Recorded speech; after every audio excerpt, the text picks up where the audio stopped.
और साथ साथ एक जो मेरी पर्सनल है सर, अभी मैं सुबह से प्रयास कर रहा था कि विनेश के लिए बोलूं, जब उसको डिस्क्वालीफाई किया गया, विनेश या नहीं, लेकिन ऐसा लगा जैसे हमें चाकू घुसेड़ दिया गया।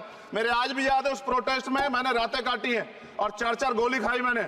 ये देश की अस्मिता से जुड़ा मामला था, पर हमारी मांग ये थी कि सरकार स्टैंड क्लियर कर दे, तब भी सुनवाई नहीं की गई।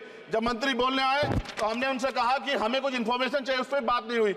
सवाल ये है सर, एक गोल्ड हमारे लिए आ रहा था, और जब ये गोल्ड आता देश गौरवान्वित होता। और क्या व्यवस्था थी सर कि उसका वेट बढ़ गया, पता ही नहीं लगा सिस्टम के लोगों को।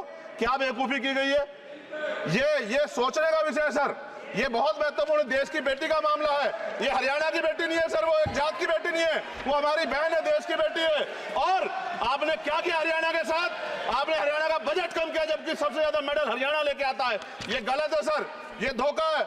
हमें इस बात की तकलीफ है कि विनेश जो है देश का नाम गौरवान्वित करती, इस देश का नाम बढ़ाती, लेकिन आज जो है अपमान का सामना करना पड़ रहा है। जब हमारे हितों की बात होगी हम जो है समझौता कर सकते हैं, लेकिन जब देश के हितों की बात होगी, बाबा साहब अम्बेडकर ने कहा था हम प्रथम और अंत्य भारतीय हैं। जब देश हितों की बात होगी, महिला हितों की बात होगी, महिला सम्मान की बात होगी, हर हम कीमत चुका देंगे। सरकार के मंत्री ने क्या कहा कि हमने इतने पैसे दिए, एहसान क्या क्या, खैरात दी क्या आपने कोई? खत्म कर रहा हूं सर, खैरात दी क्या आपने कोई? इससे ज्यादा पैसे हम आपको दे देंगे, लेकिन आपको चाहिए था कि इस मामले को संभालते और देश का सम्मान बढ़ाते। आपने लापरवाही बरती, इसका खामियाजा हमें भुगतना पड़ा। मैं आपसे आग्रह करूंगा कि जब वो बेटी देश लौटे सर, जब वो बेटी देश लौटे, रुक जाओ प्लीज वाइंड अप प्लीज। जब वो बेटी देश लौटे, मैं आपसे आग्रह करूंगा कि स्पीकर सर यहां बुला के उसका सम्मान करें। हम सब लोग, वो देश की बेटी है सर, देश के लिए गोल्डन गर्ल है वो, उसका सम्मान यहां किया जाए सर, हमें चाहते हैं। बहुत बहुत धन्यवाद, आपने बात रखने का मौका दिया।